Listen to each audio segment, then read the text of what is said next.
Thank you very much for joining me in this video. I want to talk to you today about listing a property, specifically in a situation where there's a marital split up and it's a matrimonial home that you're selling. You can have a situation where both spouses are amicable, there's a good, happy, at least relatively happy separation. They're talking to each other, they're working with each other, and you sit down with the two of them, you come up with a price, the same as you would if they weren't splitting up and they were deciding to sell. That is the best case scenario, but that's a rarity. Normally, you've got a challenge where if one spouse thinks it's this, the other spouse thinks it's that. And usually they want their own representation. Generally, their own representation will be two separate brokerages. So how do you go about the paperwork? How do you make it happen? Well, the worst case of scenario would be each agent from each broker sat down with their client and did an individual listing.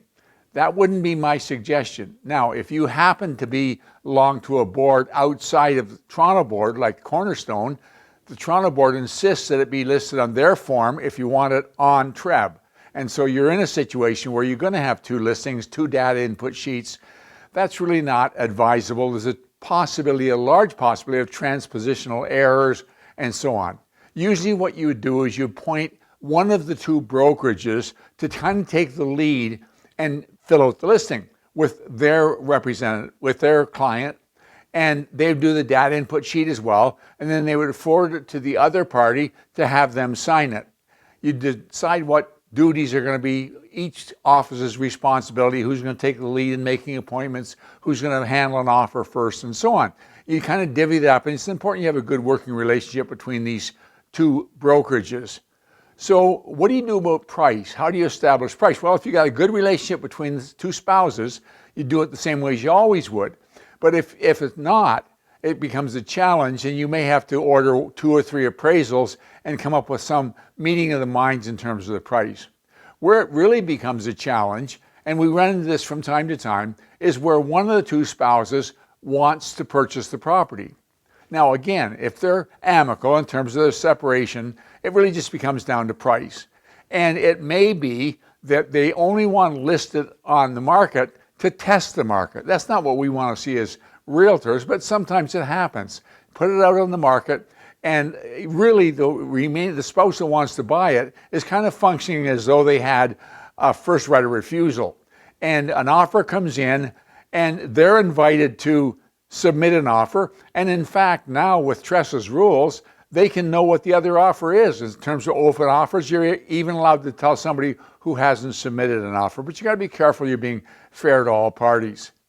Failing that, if you happen to have one party who wants to buy it and the other party is happy to sell it but not to them, you've got a challenge. We ran into this recently, we've run into it in times past. We had a situation where the property was listed and the wife who was staying in the property submitted a full price unconditional offer, which the husband absolutely wasn't going to accept.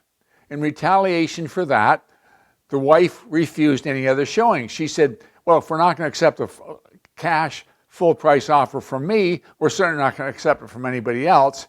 And so we ended up with a deadlock where we couldn't get access to the property. Then the board stepped in and said we had to suspend showings. One of the spouses wasn't prepared to sign to that. It got messy. And at that point, you need to get the courts involved. And at some points, you may need to get the courts involved earlier. But what happens is the court is going to step in, and usually what they're going to do is they're going to allow one of the spouses to have authority to sign. That's what happened here. It had a bittersweet ending.